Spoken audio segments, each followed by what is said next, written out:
Aloha aina, ano ai, velina kako.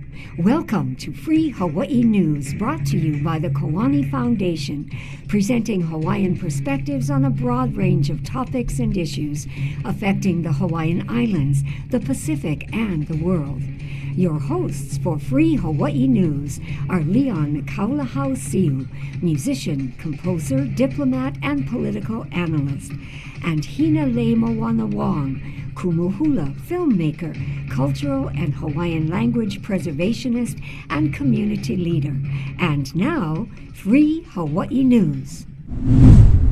Welcome to Free Hawaii News. Eko Hawaii nei pai aina puni. I am Hinaleimoana Wong Kalu. My co-host, Leon Siu, is on assignment, coming to us from Geneva, Switzerland. Welcome to Free Hawaii News. A conservative group in the U.S. whose lawsuit against Harvard University ended affirmative action in college admissions is now building support here in Hawaii to challenge Kamehameha Schools policies that give preferences to Native Hawaiian students. Students for Fair Admissions, based in Virginia, recently launched the website kamehamehanotfair.org. It claims that it is essentially impossible for a non-Native Hawaiian student to be admitted to Kamehameha. This challenge to Kamehameha Schools' admission policies comes amid U.S. national pushback on efforts to promote diversity in schools. To tell us more, we go now to Adam Keawe Manalo Camp, who is a historian of Hawaii's politics, people, and culture. He is Kanaka, a Hawaiian who researches and writes about history, culture, economics, and social issues from a Hawaiian point of view. Aloha mai kaua, Adam Keawe. Aloha e Kumu Hina. Why were the Kamehameha Schools founded? Before I answer, I just want to say that I am not a Kamehameha Schools alum, but have benefited from their programs, such as their computer camp and college scholarships. So, going back to your question, Kamehameha Schools, or KS for short, was created because Princess Bernice Pauahi Bishop saw her people suffering from population collapse. She declined the throne, but still wanted to serve her people. Her parents, her brothers, her aunts and uncles, and later her cousin, Princess Ruth Ke'elikolani, left her vast lands to Princess Pauahi Bishop.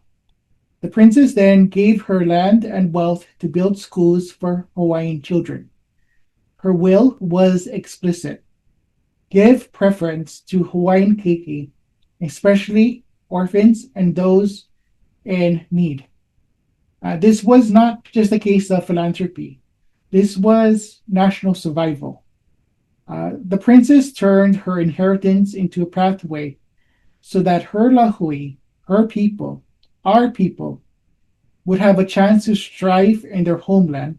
Students of all ethnicities already attend Kamehameha. Is that true? Yes, absolutely.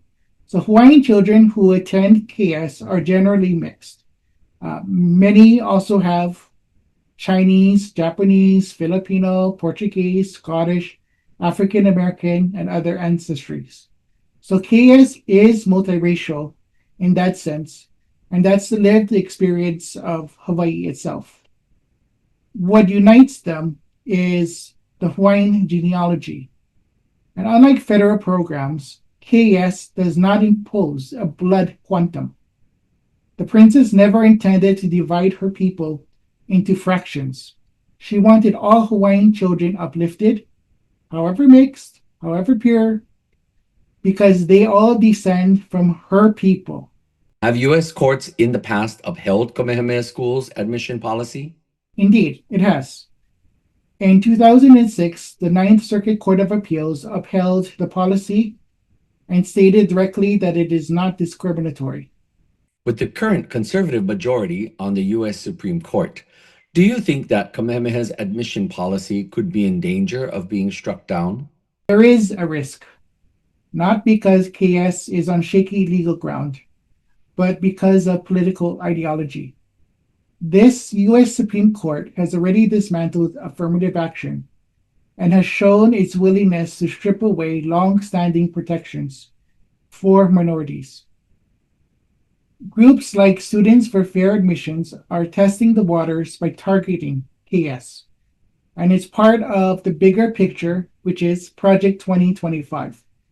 Project 2025 lays out the plan to dismantle protections for minorities, including indigenous peoples. If KS falls, these groups are not going to stop there. OHA, DHHL, the leases, and scholarship programs like Kua'ana at UH Manoa will be next. So this fight is much bigger than one school. Would you say, Adam Kiave, that Kamehameha Schools policy actually seeks to give Hawaiian children access to educational opportunities they would otherwise be systematically denied? Absolutely. Hawaiian children have long faced inequalities in public schools through lower graduation rates, fewer resources, and generations of language and culture being erased. KS flips that script. It says, here is a place where you don't have to hide who you are, where your ancestry and your culture are strengths, not weaknesses. Princess Pauahi's gift was about giving Hawaiian children access to opportunities and resources they were systematically denied. Isn't this a perfect example of how the US imposes its colonial culture on our Hawaiian way of life and our cultural values? Yes, the attack on KS admissions is the same logic as the occupation of Hawaii itself. It is also about taking the resources from Hawaiians to give to those who are already privileged and have other options besides Kamehameha schools. So it is also a part of the general infrastructure of settler colonialism. And that's why Kamehameha schools is being targeted. If they want to talk about what's fair, was the illegal US overthrow of Hawaii fair? Was the stealing of Hawaiian lands fair? Was there attempts to erase our culture, our language, and our people, our Kanaka? Was that fair? Right. Nothing about history was fair. The overthrow of 1893 was admitted by the Congress through Public Law 103-150 to be illegal. Even people at the time, President Grover Cleveland, called it a moral outrage. So since 1893, Hawaiian lands were taken and fenced off. Hawaiian children were beaten in schools for speaking their language. Princess Pauahi's will was designated to heal these wounds. To call her legacy unfair while ignoring the injustices that have been made is hypocrisy. What will the damage to all of Hawaii be if Kamehameha Schools is forced to change its admissions policy? What's at stake? What will be attacked next? The damage will reach every corner of Hawaii. KS runs preschools, K-12 campuses, scholarships, a publishing arm, charter school partnerships, and Aina-based programs. Its graduates are doctors, teachers, business owners, union members, and cultural leaders across the state. Weakening the admissions preference weakens the entire pipeline. And once KS falls, the same groups will come after OHA, DHHL, and every Hawaiian serving program and institution. Explain why attacking Kamehameha Schools is an attack on one of Hawaii's most vital economic and cultural lifelines we have in the islands. Kamehameha Schools is not just a school system. It's a nonprofit 501c3 with a $9 to $15 billion endowment. It doesn't take taxpayer dollars, but it pours in hundreds of millions back into Hawaii every year. It is one of the state's largest private landowners and a major economic engine funding jobs, scholarship programs, cultural revitalization, and Aina restoration. To undermine Kamehameha Schools is to destabilize one of Hawaii's strongest cultural, and economic ecosystems. Explain to us, if you would, please, Adam Kiave, why this is not just a Hawaiian issue and why this is everyone's fight in Hawaii. Because when Hawaiian children thrive, Hawaii thrives. When Hawaiians thrive, all of Hawaii thrives. KS alumni are everywhere, in classrooms, in hospitals, in businesses, in the legislature, and in our communities. Protecting KS is not just about Native Hawaiian survival. It's about the future of these islands, of Kopai, Hawaii. Oia wahiki mai I ka hopena o ia manawa kukaka me ilio nei me oe. Mahalo anui ia oe Adam Kiave. We bring you now into this segment of our show this evening, and this is entitled The Pacific Way, where we get to share with you our thoughts, our experiences, and the larger idea of who we are as a people. And we are Pacific Islanders, and I am proud to say that my co-host, Leon Siu, is coming to us from the United Nations in Geneva. Aloha mai kaua, Leon. Aloha, aloha no. I hope you're doing well there, and I hope that everything is being productive and fruitful over there. Very much so. Things are progressing very, very well, and we'll have more to report in the near future. Speaking of the United Nations, speaking of our presence at that table, thanks to you, you've maintained a presence, whether in official or unofficial capacity. You have definitely been one of the primary people there very consistently over these many long years. And so mahalo to you, Leon. Well, Mahalo nui. mahalo to you. And I want to add that I actually stand on the shoulders of many who came before me since the 70s when Kawaipuna Prejean was here. And that was a very, very pioneering effort on their part because indigenous people were not welcome at all at the United Nations at that time. And he and members from the AIM, the American Indian Movement, and some other Latin American NGOs really made a breakthrough and started it up. And shortly after that, Poka Lainui became a very strong participant in the drafting of the original sessions and the original mechanism that the United Nations started up called the Working Group for Indigenous Peoples and things like that. So Poka was very instrumental in that. And then later, Mililani Trask became very involved in the actual drafting, what later became, like 10, 15 years later, became the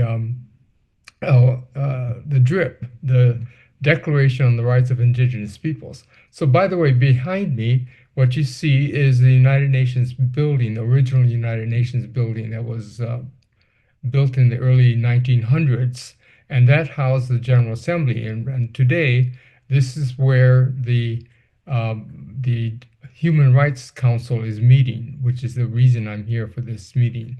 So the Human Rights Council meets here 3 times a year. Some people may not quite understand the different layers and the complexity of who we are as a people, Hawaii in the middle of the Pacific, as a Pacific Island people, and how we connect to the greater world and eventually get to the level of United Nations. I was recently at the Pacific Islands Forum Leaders meeting that was held in Honiara, Solomon Islands.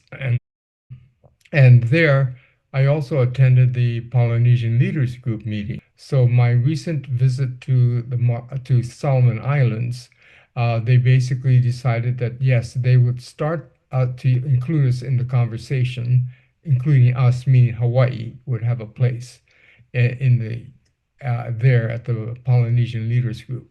And so I'm meeting in the next few months with some of with the chair of the Polynesian Leaders Group, which is Tonga this year. It is critical for our people to see that in the larger scheme of things, we are surrounded by a plethora of issues that impact Hawaii. Many of these issues are tied to our political status as an ongoing, continued occupied nation state of Hawaii in the larger schematic of the world.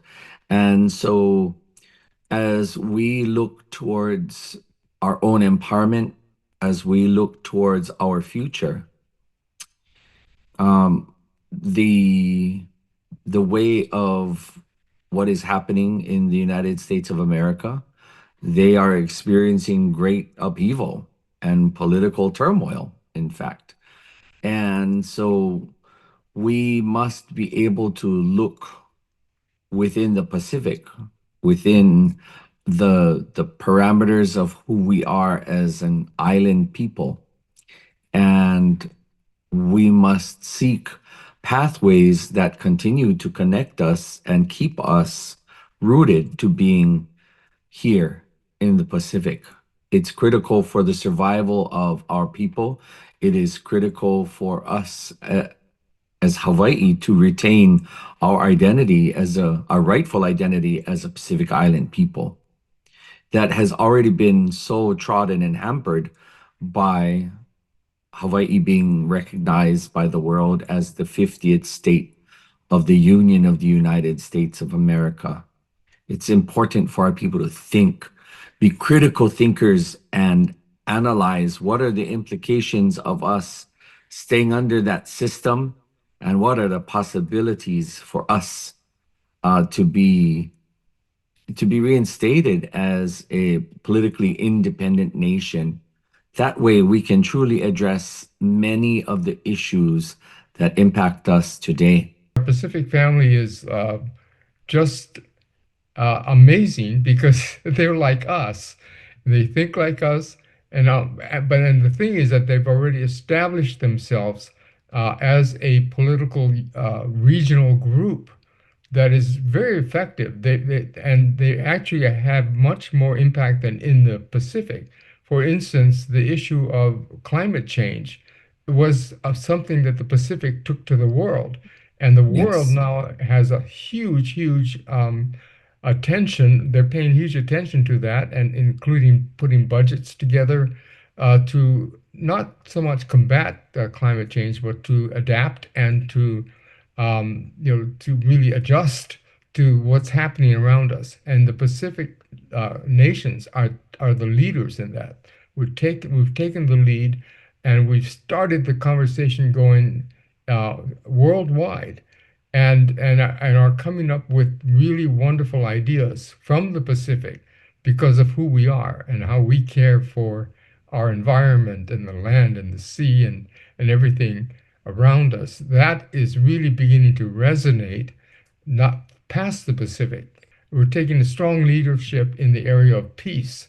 One of the things that was decided and adopted at the recent um, uh, conference, so the Pacific Islands Forum leaders meeting, was the Ocean of Peace Declaration, in which it's a profound peace. Basically, we're saying the entire Pacific Ocean is declared to be an ocean of peace, which of course means demilitarization um, in the Pacific, that we're not going to use the Pacific for wars anymore or for the training of wars and making war. So these types of decisions and policies and discussions that are going on in the Pacific really will have a global impact and already is beginning to have that. And of course, we're talking also about deep sea mining and all of these other issues that are not only for our survival or for our wellness, but it's for the whole entire planet. Mahalo, Leon. As we bring our Pacific Island segment to a close, once again, thank you for sharing all that you've shared. It gives our community whom tune in to our broadcast, it gives them an opportunity to, again, think about why we've entitled this segment The Pacific Way. And when we consider the possibilities that open up when we recognize who we are, when we actually return to that understanding of who we are as a Pacific Island people, for some like yourself and others who are pioneers in this journey, understanding who we are as Pacific Island people has been long standing.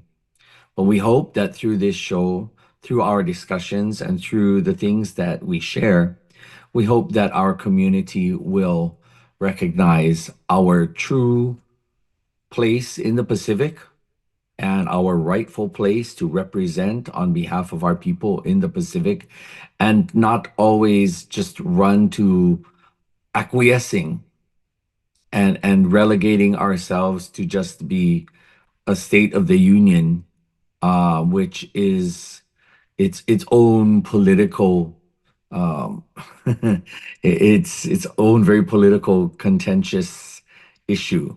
And thus, once again, in Pacific Way, in this show, we want everyone to become critical thinkers and to remind themselves we are of the Moana Nui, we are of the Pacific. You're watching Free Hawaii News, giving you the Kanaka perspective on issues in Hawaii. The U.S. military is attempting to seal a deal by the end of this year for new leases with the state of Hawaii for land in Pohakuloa, Makua, Kawailoa, Poamoho, Kahuku, and more. These leases would allow the U.S. military to continue to occupy these Hawaiian lands to train so that the U.S. military could wage wars. However, fast-tracking new leases would violate the law and shut out the large chorus of voices across Hawaii, whom have made their position clear. No new U.S. military leases. From the impacts on housing to the pollution of our aquifers to the target it puts on Hawaii's back, to the environmental damage to these lands, this issue affects all of Hawaii. Recently, 37 Native Hawaiian organizations stood together at Iolani Palace here in Honolulu to deliver an historic joint statement opposing renewal of those U.S. military-controlled leases. One of the speakers present that day was Leilani Lindsay Ka'apuni, a member of Nakia'i o Pohakuloa and former president of Hui Aloha Aina o Hilo. Leilani joins us now from Hawaii Island. Aloha mai kawa e Leilani. Aloha ka ua e Hinaleimoana, mahalo keia kono ana mai ia'u. Hau'oli keia hui ana. Why is this a time of consequence for our lahui? Discussions are going on right now behind closed doors about lease renewals, about land swaps, and land seizures, possibly, that will affect our land for decades to come, maybe for generations. So it's critical that we call upon our government leaders to uphold the laws that are in place to protect our aina, our environment, our lands. Why is it so important to have Hawaiian community representation in all lease negotiations? It's critical that Hawaiian people be part of the discussion about the future of our lands that are currently being leased to the U.S. military. We may not all agree, but it is our land, and we must be present in those discussions. What does being a good steward of these lands mean to you? To be a good steward at this moment in time is to stand and call for right action, to call for upholding the laws currently in the state of Hawaii that protect our environment, that protect our land. To be good stewards means to remember the ike and the wisdom of our kupuna, our ancestors, as they cared for their aina, our aina, that has been left for us to continue that stewardship for future generations. How much does the U.S. military pay to lease these lands, and how long are the leases for? The current lease of Pohakuloa on Hawaii Island is for 65 years, leased for $1. Not $1 per year, $1 for 65 years, which is less than 2 cents per year. What is the difference between how the U.S. military stewards these lands versus how Kanaka Maoli would care for these lands? The U.S. military views our land as a training area to prepare for war. Not everyone in Hawaii is aware that these lands the U.S. military leases from the state of Hawaii for military training are actually Hawaii national lands. Could you explain what Hawaii national lands are? The lands of Pohakuloa are Hawaiian national lands that were seized by the United States at the time of the illegal overthrow of Queen Liliuokalani. They are supposed to be held in trust for the benefit of Hawaiian people, yet they are being used by a foreign government, the United States military, to prepare for war. So then, who do these Hawaii national lands actually belong to? These Hawaiian national lands belong to the Hawaiian Kingdom and the people of Hawaii. How difficult will it actually be to get the U.S. military to clean up these lands so they are once again safe? And what would that involve? It would be difficult for the U.S. military to completely clean up the lands of Pohakuloa and other lands that they use for military training in Hawaii. We've seen the devastation on the island of Kaho'olawe, the unexploded ordnance that is still not completely cleaned up, even after years of that process. We have seen the contamination of our water on the island of Oahu from leaks at Red Hill, from Navy fuel tanks. We know that the task of cleaning up our lands would be great. Nevertheless, it is part of the terms of their current lease that they complete that cleanup, and we will hold them to those terms. What has been the U.S. military track record so far in cleaning up and detoxifying lands that they've leased from the state? We've seen the military's track record of use of our lands. As mentioned earlier, Kaho'olawe, Red Hill, many of the areas used by the military, almost 1/4 of our land is militarized, devastated, contaminated, destroyed. What would it mean for Hawaii to have these lands returned in full to Hawaiian stewardship? The return of our lands would be a beginning, and then the restoration would follow. And it may take decades for cleanup and restoration to take place, but it would be the return of part of the soul of the Hawaiian people. What is ancestral kuleana, and what role does it play in all aina or land throughout Hawaii? As Hawaiians, we trace our mo'oku'auhau, our genealogies, back to Kane, Wakea, Papa, and we recognize them as kupuna as well as akua. And this places upon us kuleana, a responsibility to care for the lands that have been passed down for generations, for us to malama, to care for, to steward, to feed our people, our families, all of Hawaii's people, to care for our water resources, which are considered sacred because they are necessary to sustain life, and to care for our land and our waters and all of these places for future generations. What is important for the world to know about returning these Hawaii national lands to Hawaiians? The Hawaiian Kingdom continues to exist, although we languish under a prolonged and illegal occupation by the United States. Hawaii was always recognized as a neutral country, and military use of our lands is considered a war crime. Our lands were seized by the United States, but we look forward to the day when they will be restored. And I hold fast to the words of our Queen, Liliuokalani, and to our kupuna, who foresaw that Pono would return to these lands, and perhaps we will see the fulfillment of these words in our lifetime or in the lifetime of our children. Aoia, mahalo anui ya oe e leilani no kao mauhana nui. Mahalo.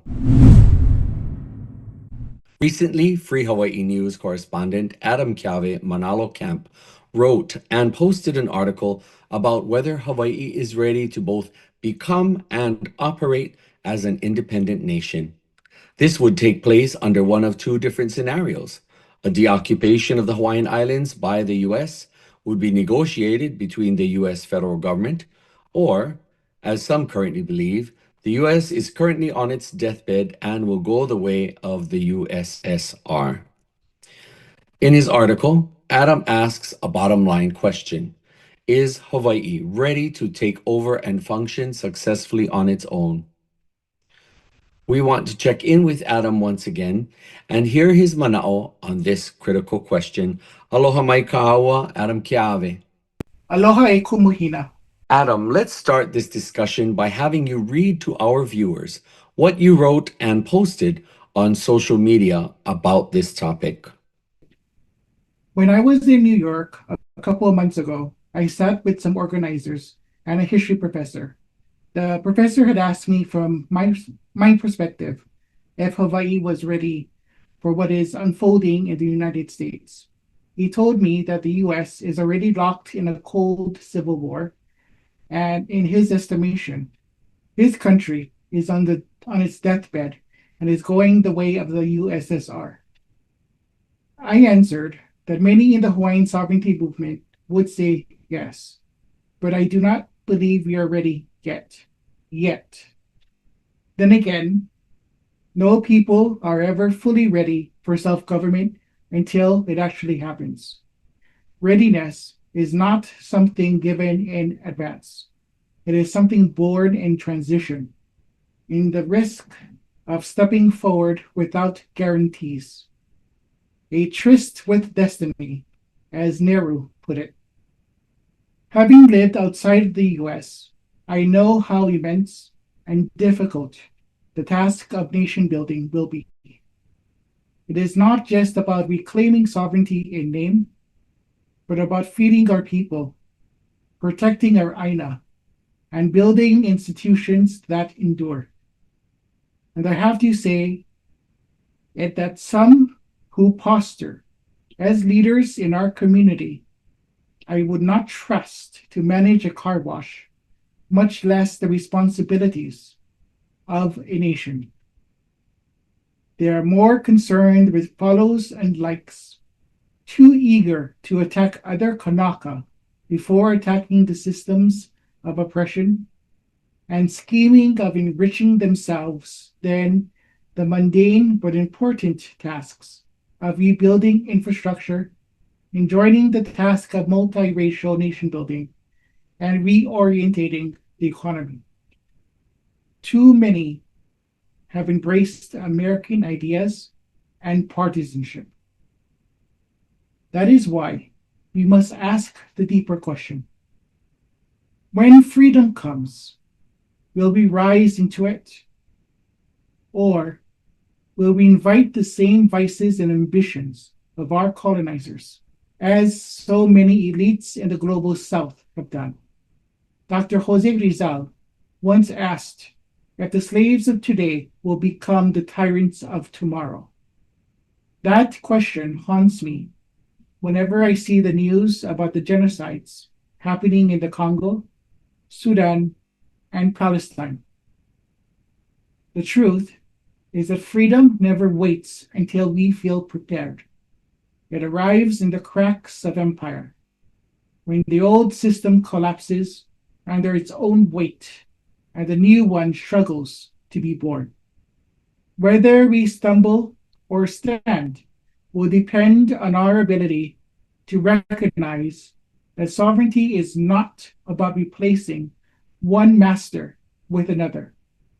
It is about building a future where our people live with dignity, hold leaders accountable, commit to shared values, humility, and courage, without repeating the cruelties that we once suffered.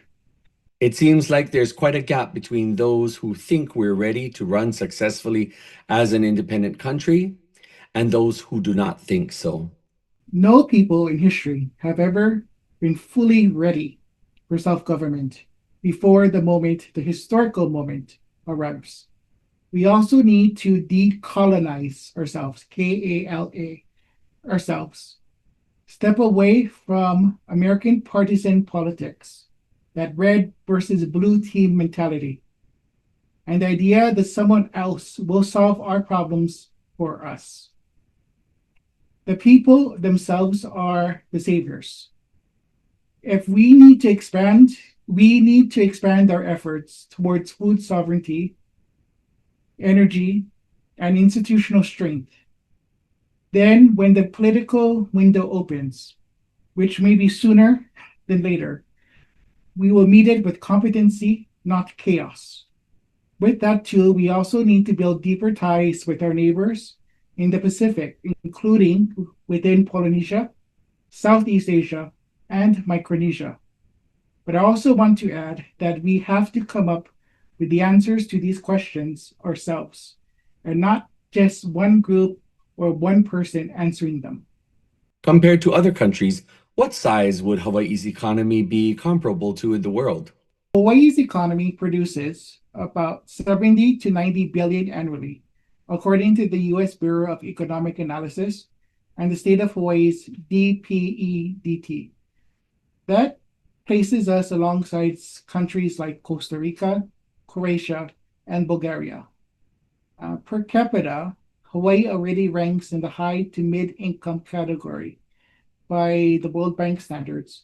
And if we were independent tomorrow, we would be the second largest economy within Polynesia and 60 something largest economy among the United Nations members. What that shows us is that we already generate the wealth of a successful nation. The real challenge is channeling that wealth towards the public good rather than allowing it to be siphoned off by external multinational corporations or by internal corruption. How would we deal with the fact that 85% of all food is currently shipped into Hawaii? And how would we flip that to become food sustainable ourselves? Food sustainability is not an abstract dream. It is a matter of redirecting resources to farmers and producers who are already doing the work now. What form of government do you think would be best for Hawaii? The form, whether it's a constitutional monarchy or some other system of governance, is less important than the safeguards towards democracy and accountability. A rights-based constitution that honors Kanaka Maoli culture, proportional representation, maybe something similar to what exists in Aotearoa, an independent judiciary, devolved island powers, fiscal limits, and decision making with Native Hawaiian communities on land and water. Those are the essential tasks that we must have in any form of government. And I do believe that we can better manage ourselves than our colonizers have done. To be clear, an independent Hawaii would be for everyone in Hawaii that would be loyal citizens rather than just Kanaka Maoli or Native Hawaiians, correct? An independent Hawaii must be civic, inclusive of everyone who commits to the laws and future of Hawaii. Kanaka Maoli must remain the indigenous people with specific rights and standing that recognizes our kulana, our position, but citizenship should extend to all residents who are loyal to Hawaii. We had that before during the Hawaiian Kingdom era, and all other nation states have those types of systems of naturalization and civic integration. Do you think we currently have people in Hawaii who have sufficient expertise to come together to running a government successfully? Yes, and more than people realize. We already have economists, engineers, utility managers, port directors, educators, health administrators, nurses, doctors, and workers. The challenge is coordination, not talent. What's the best way to start to prepare now for this eventual reality? Preparation begins with capacity building, not waiting for permission. We have already begun that, but we need to scale up more and be even more independent from the United States. We have to save ourselves, and we must believe in that and act upon it. So that way, independence not only becomes possible, but sustainable. No leila, mahalo anui ya oe kau ike, me kau hana nui, kau hana maikai, mahalo anui ya oe. Still to come on Free Hawaii News. Progress for Hawaii at the United Nations. I want to talk a little bit about something that was released fairly recently, which is a paper on the situation of the Hawaiian Kingdom as it relates to the United Nations.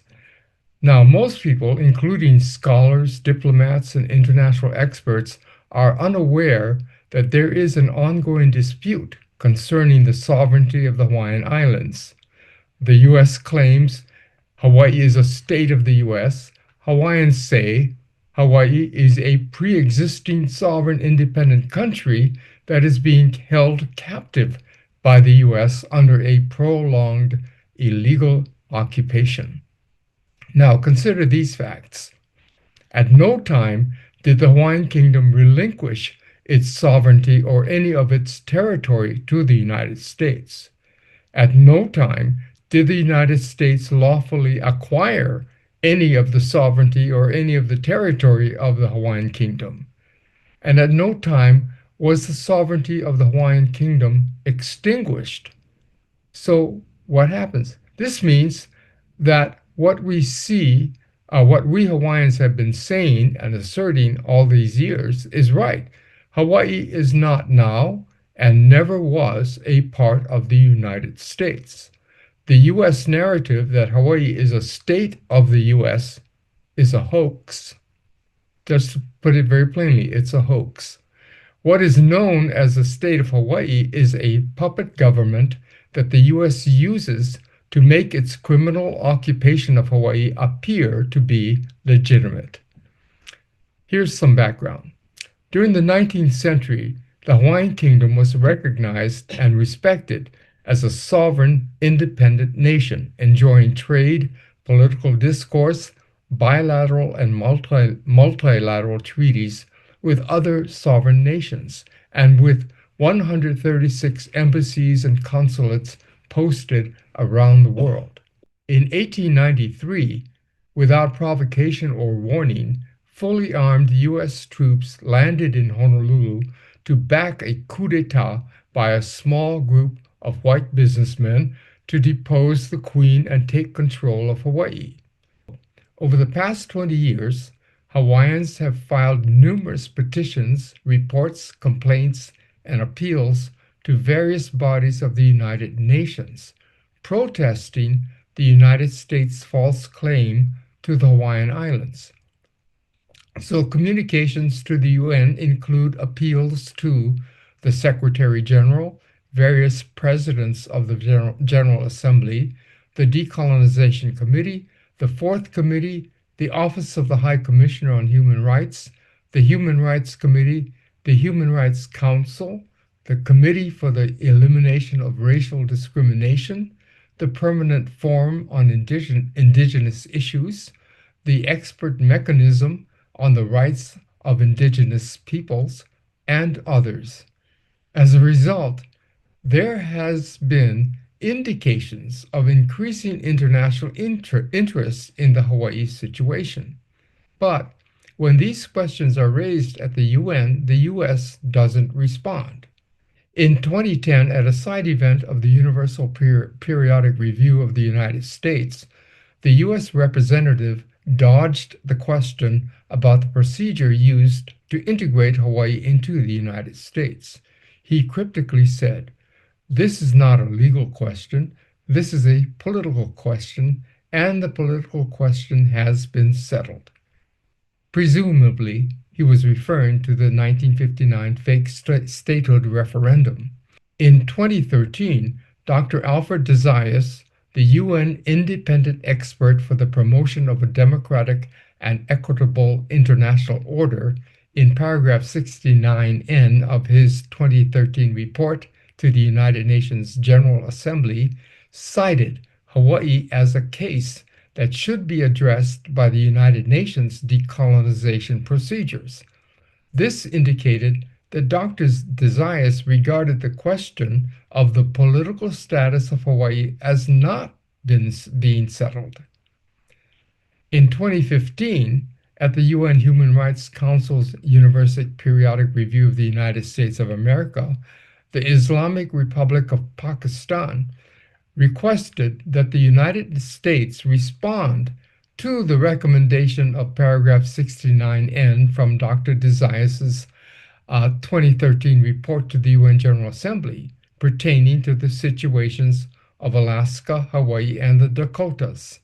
In 2017, the Hawaiian Kingdom filed petitions with both the UN Fourth Committee and the UN Decolonization Committee calling for a review of UNGA Resolution 1469, and upon finding it resulted from flawed information, declare UNGA Resolution 1469 to be null and void.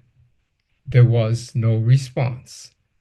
In 2017, a complaint was filed with the UN Office for the High Commissioner for Human Rights by heirs and descendants, title holders to lands in Hawaii. Those lands had been unlawfully seized and sold to foreign parties in collusion with the courts of the puppet state of Hawaii. Again, there was no response from the High Commissioner. So, in 2018, Dr. Desaias, acting in his capacity as the UN independent expert, wrote in a memorandum to judges of the state of Hawaii, quote, "I have come to understand that the lawful political status of the Hawaiian Islands is that of a sovereign nation-state in continuity, but a sovereign state that is under a strange form of occupation by the United States resulting from an illegal military occupation and a fraudulent annexation." Again, there was no response. So there are more instances of the U.S. dodging the issue. Each time the U.S. ignores us, however, more countries get suspicious of the U.S. and more become interested in our situation. So even the denial or the ignoring of our situation is actually to our benefit. So being at the United Nations, just filing these reports, filing these complaints has a benefit for us, and it's resulted in some new strategies being accepted by some of these countries that we've been talking to, and it's beginning to pick up momentum. And one of those is the reopening of the political question. The Hawaiian Kingdom is seeking UN member states who are sympathetic to our cause to submit a resolution to the UN General Assembly calling for a review of the circumstances and factors that led to the adoption of UNGA Resolution 1469. At that point, the inherent sovereignty of the Hawaiian Islands would be evident and irrefutable, and the United States would be obligated to withdraw its claim and end its occupation of the Hawaiian Islands. Thus, through peaceful means, the illegal occupation of the Hawaiian Islands by the United States would come to an end, and the Kingdom of the Hawaiian Islands would be affirmed and reinstated as a sovereign, independent, self-governing nation-state. Welcome to Kumu Hina's Mana'o. This evening, I'd like to share with you my thoughts about my observations and our Hawaiian community when it comes to politics. And I'd like to challenge each and every one of you, my fellow Kanaka, as well as others who are listening, in support of what impacts Kanaka the most. For myself, when I think about politics, in and amongst my fellow Hawaiians, there are a great range of understandings and some probably far more articulate than others, but some really only restricted to seeing our plight in our community, our context and our situation are only seen from American bipartisan politics. And what I mean by that is that my fellow Kanaka usually only tend to see ourselves through the lens of American Democratic or American Republican viewpoints. Now, there are a great number and growing number of Aloha Aina patriots that are true to the sense of that word and come at the context of our existence and truly do think about our lives from a Kanaka perspective, as if we are currently being governed. Perhaps a more appropriate way to say it is there are those of us Kanaka who are governed by an internal compass that is not necessarily beholden to American bipartisan politics. And so, thus, my challenge to each and every one of you when we see things that come to us through print media, TV media, and social media, many of the issues that we will be impacted by, often bombarded with, they will reflect stories, events, people, and places, all too often coming from the continental United States of America. What does it mean to decolonize and decentralize away from America, away from Moku Honu? What does it mean to center ourselves to being Kanaka and having Hawaii as our mainland, as our piko, mentally, emotionally, spiritually? It requires us to think about when we look at situations, do we automatically relegate ourselves to what others would have intended for us? Do we only see ourselves as an American Democrat person or an American Republican person? And no matter where you stand on the American political spectrum, there are many, many times where, in order for us to really think about what would be beneficial, what would be helpful, what would be supportive of us asserting our will, not only as a people, but standing by and affirming the values, the ideology, and even the politics, cultural politics, Aina politics, and land usage politics when it comes to water and our other natural resources, in order for us to really become not only effective, but impactful when it comes to what affects us the most as Kanaka in our homeland. It is absolutely essential to remember to center ourselves such that we do not simply import and superimpose that indelible mark that is all too often left by American politics. And so, once again, whether you consider yourself an American Democrat, an American Republican, the larger idea is when we consider ourselves American, I'm not talking about the passport that we hold. I'm not talking about the relationship that some may have with the United States federal government. I'm talking about the mental space that being under the auspices of the US holds over us. I'm talking about the heart seat, the place in our emotions. When we feel some kind of way, do you feel greater about the Hawaiian national anthem, or have you found that the United States anthem is what holds you the most? And that is perhaps an honest litmus test of where you are internally. So once again, this segment of Kumu Hina's Mana'o, if I would summarize, is for me to challenge each and every one of you to look at who you are, where you are centered, where you are internally, mentally, emotionally, and spiritually. And yes, the physicality of our existence and the current journey that we are on, we find ourselves inundated with American politics. The real test, however, is can we, can you see yourselves beyond the parameters of being Democrat or Republican oriented. Now, it took me a long time to get there, but I have confidently come to a place where I can understand more, and I see so many possibilities in the world.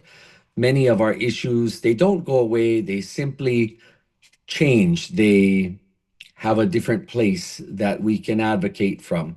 And so I challenge you politely, and I also ask all those of you tuning in to please join me. Make Hawaii your piko. Make Hawaii your mainland and your primary central spot homeland. And of course, do not simply sit down or lie down and allow yourself to be that American Democrat or Republican, but instead join me and be an Aloha Aina patriot in our hearts, our minds, and our spirit, so that the decisions that we make and the kind of choices and the advocacy that we do for the betterment of our people, so that it is in alignment with being Kanaka and in alignment with the values, the ideology, and the parameters of being Hawaiian in our own homeland, being Kanaka here in Hawaii. On behalf of my co-host, Leon Siu, and myself, Kumu Hina, we'd like to thank you for joining us here on Free Hawaii News. Mahalo anu ia oko ke kipa mai, a hui hou kākou, aloha. We hope you enjoyed this month's episode of Free Hawaii News. Mahalo for watching. There's a new show every month, so this program will air several more times this month. You can view it anytime on Olelo's on-demand site or on YouTube. See you next time. Ahui ho, aloha aina.